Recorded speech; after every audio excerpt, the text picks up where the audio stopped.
Hey, how's it? My name is Matt. I'm a photographer. I live on the beautiful island of Maui. And recently on my social media pages, I asked which lens did I take this photo with? Now, I got a wide variety of responses, and I felt like this was a really good time to chat a little bit more about my style photography and the lenses that I use.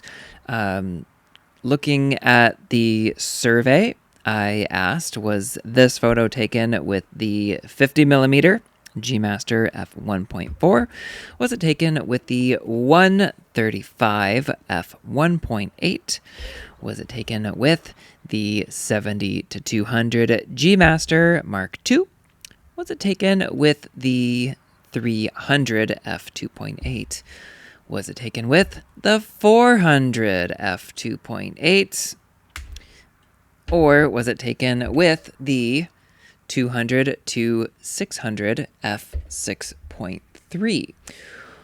Well, the answer to this was that I took it with the 400. I took it with the 400, and there's going to be some statements that I will make that will require some terms and conditions. I know there's a lot of people out there that disagree with my style of photography, but there's no right or wrong lens that you can use for many different situations, including a portrait photography session like this one. Now, while I understand there's photographers out there that specialize in certain things, such as real estate photography, and you have to use a wider angle lens. The lens on my camera that I'm recording right now is the 12 to 24 f2.8 G Master, and there's a time and a place to use that. There's also a time and a place to get different types of photos, such as in my preferred style, using telephoto lenses. I don't see anything wrong with using them for any scenarios. I've shot so many different things with telephoto lenses. And while I know that people will disagree, I don't care because that's my style and it's my work and my clients pay me for my style of work. So if you disagree, that's okay. But what I did want to do is go over some of the comments that I received. There's no right or wrong answer. The reason I asked this was not to get reaction out of people, but it was to see, do people really know the difference between looking at a photo and if it's a 50, a 400, or a 600? Yes, some people did, and some people did guess it correctly. A lot of people said, gotta be the 300. A lot of people were talking, though, about the 50 millimeter lens. And I think the reason why some people thought it was the 50 millimeter lens is because the photo is of a person. It's a portrait shot for graduation. And I understand that we see that so oftentimes in photography where you're using certain types of lenses for certain styles of photography. So when we look at a sports photo, for example, odds are you would probably guess that this photo here was not taken with the 50 or a 35 or an 85. It was probably taken with the telephoto lens. So given the nature of the photo and what the action or not action is in the photo, I would imagine people reply accordingly. One thing about telephoto lenses too is I think that not a lot of people really use them. I think the 70 to 200 is an average telephoto lens for a lot of people. And there's nothing wrong with that. I know that there's a lot of people out there that shoot weddings. Odds are you're not going to shoot an entire wedding or part of a wedding with the 400 millimeter lens. I get that, but have I shot wedding proposals with it? Absolutely. There's a time and a place for every lens in my collection, though if I can use a telephoto lens, I'm going to use it. So let's dive further into the comments. So a lot of people said, for sure, it's a 70 to 200. It's an amazing lens. It's great. One thing that I did want to show you, though, is a little bit about the location of where I was at. So I have taken hundreds of photos and, well, probably tens of thousands of photos in this location on the North Shore of Oahu.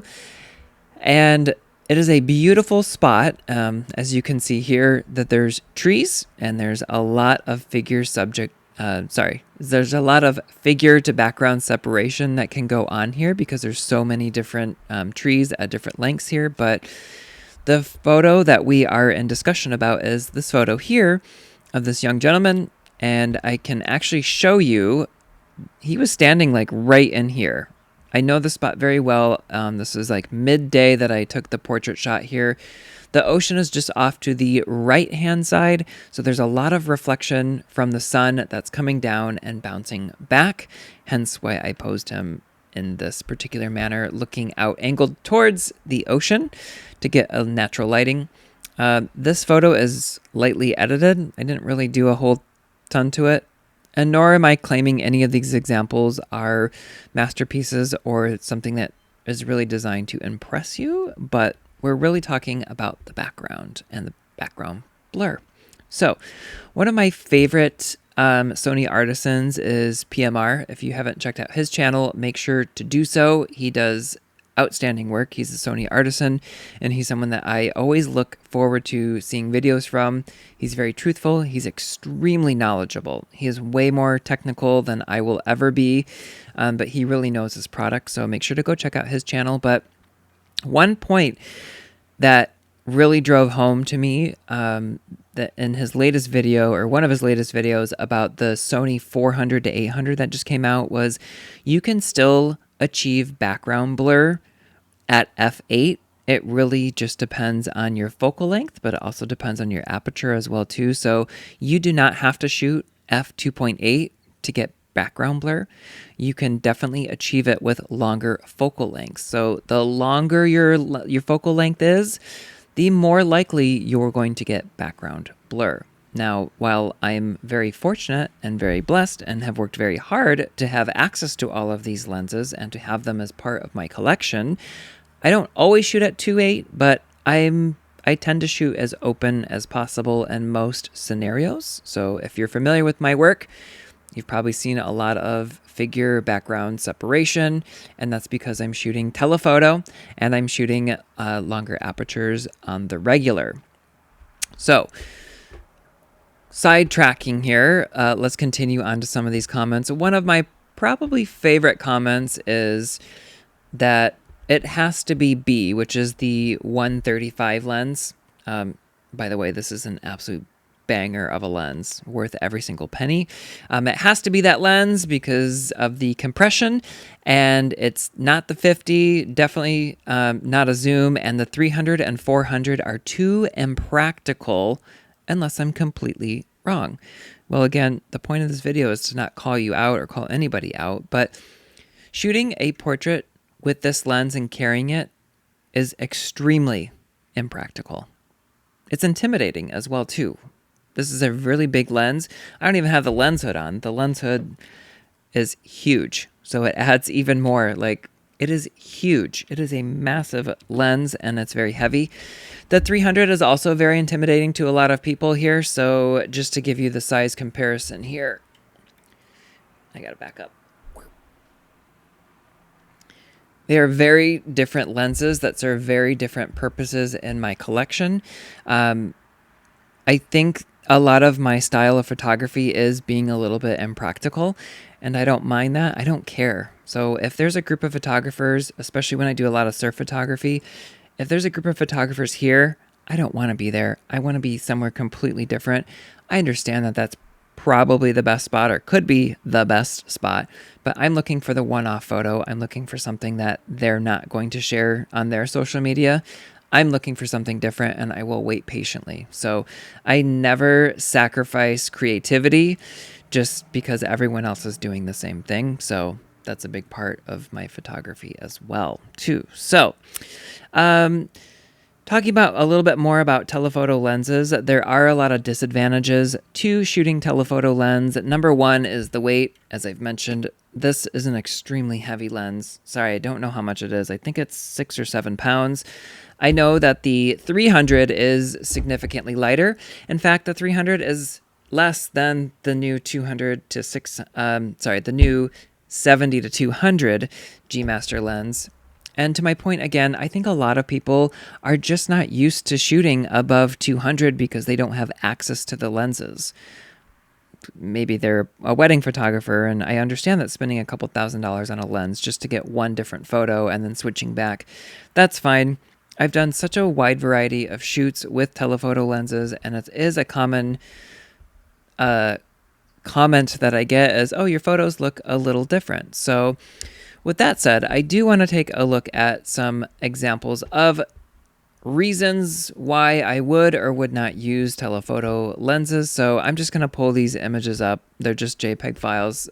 There's nothing too crazy in here, but I shot this with a 85 G Master. It's not really even that edited of a photo. This is just a JPEG. So sometimes you want to include a look and a feel and understand, give a sense of place.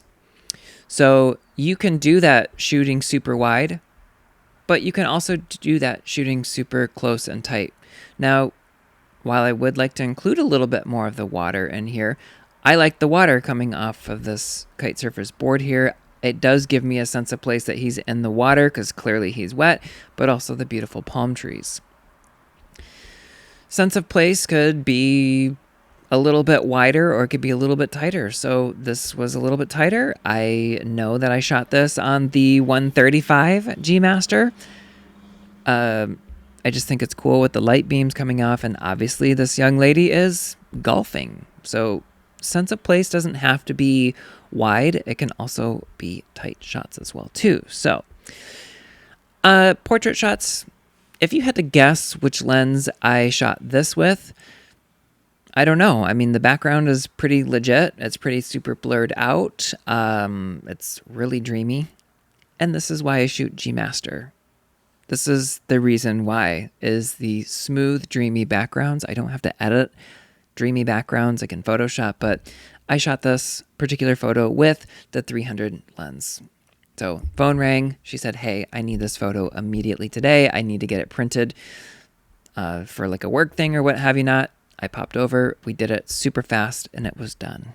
So portraits. This is a super cute photo. I have not even touched this one yet. I have not edited it, but cutest couple on planet Earth. Super nice. I shot this with the 135. You can tell by the background and the grass in the back and the trees that are sticking out that it's just so smooth and dreamy. And once again, you achieve those looks with good glass. Here's a portrait that I took. This was on the 70 to 200. So we have a lot of figure background separation in here. This is a really large pavilion. I love the lights hanging out, and you can actually see Kualoa Mountains in the background there. So always brings a smile to my face. I want to talk about this photo here. And for the 100th time, I don't think that a lot of these are really necessarily designed to overly impress you. Let's actually pull this photo up in Photoshop so we can zoom in a little bit better here. So I want to talk about the background separation on here. I took this photo with the 400 millimeter. Not only do I have amazing detail and that punchy red eye, I also have hardly any background. It is just so blown out. So this guy was just chilling here on this log in the kind of this like little marshy area, and there was a lot of sticks in the background. So I understand there's a time and a place to change your aperture, and there's also a lot of situations that come up where you cannot control what your figure background separation is. And this was an example. I can't really move. He just landed here and was cruising for a little bit. I just took a quick photo, and again, it's not really designed to impress you by any means, but there's a time and a place for wide angles to give a sense of place. Obviously, this is a much wide angle shoot, and I took this photo. I was actually using 3 lenses and 3 different camera bodies on this particular wedding shoot. And the reason I did that was because A, I love prime lenses.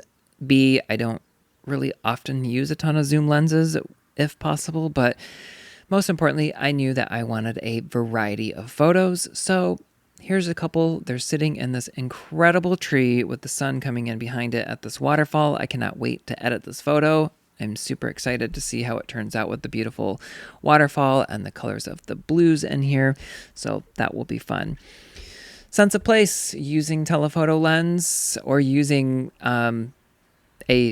some type of zoom lens. Sorry, I should retract my statement here. This was taken with the 12 to 24. It was the same wedding that we just looked at the photo there. I just love the lighting coming through, and they have this beautiful, really old, rustic lanai area that I just couldn't resist taking the photo from. So here is a photo of a wedding proposal that I did shoot, indeed, with the 400 millimeter lens. I really needed the reach. I needed to be a little discreet, hiding in the trees on this incredible beach. I needed the reach and I had to be discreet. Well, unfortunately, walking around this on the beach would be a little too noticeable. So that's why I kind of had to shoot through the bushes here for this particular one. So sense of place with telephoto lenses. Here's another great example of, gosh, I'm in a really tight space. I can't use ultra telephoto to capture certain images.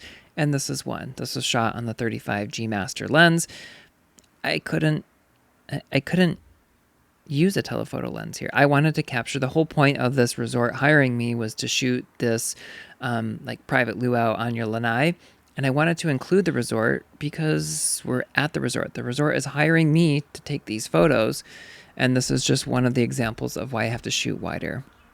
Couple last images here that we're going to look at here are these flowers. Again, this is not designed to impress you, but where's the background? Where is the background in this photo? This is taken with the 300 millimeter lens, and there's a long list of reasons why I enjoy this photo. I enjoy the water droplets, but mostly I just enjoy how smooth and creamy and dreamy the background is. So looking at the flowers here that are just about to bloom, they're just so smooth and so beautifully blended into the background. And that's a reason why I shoot telephoto lenses on the average more than I think other people do. So let's take a look. One more scenario here. This is a print that I've printed a bunch of times. A lot of people really like this photo. Just a beautiful wave photo taken here on the beautiful island of Maui on Big Beach. I want tight crop. I really love the flares that you see here in the waves. And that was the point of me taking the photo, is that I wanted to capture the spray, the backwash of the wave, and also give a little bit of sense of place by saying, well, we're at the beach and there's kind of turbulent ocean conditions. So that's my way to express sense of place. So anyways, if you have any questions about telephoto lenses, or if you wish to discuss further about this, please feel free to leave a comment below. You can also send me an email. You can reach out to me on any of my socials at InstaMauiMatt. And until the next video, we'll see you later. Gee.